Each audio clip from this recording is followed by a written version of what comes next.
sleeper pick of the day, Meowth from Phantasmal Flames. I really like this card because I used to play the old Game Boy games.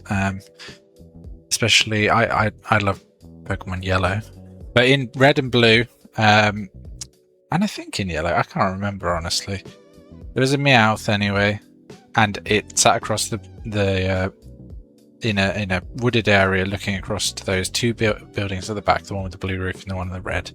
So this is a direct callback to some of the first Pokemon games ever released, which I think is really, really cool in a card.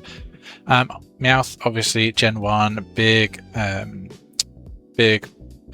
character in the anime. Do we call it an anime?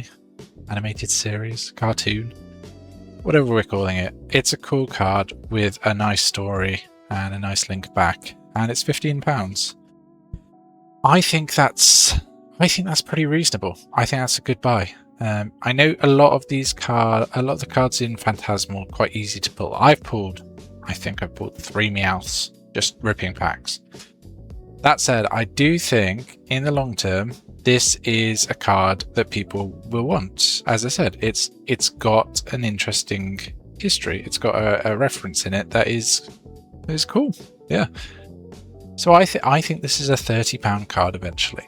Now, it's reasonable to say, is there probably another time in the next year or two to buy it before it pops up? Probably. So maybe don't be in the biggest rush. I also think this is a fine time to buy it. £15 is completely reasonable. It may crash down to £10 if at some point, or it could spike up and never come down. Who knows? But I do think at some point it will be 30, probably in the next 1 to 2 years.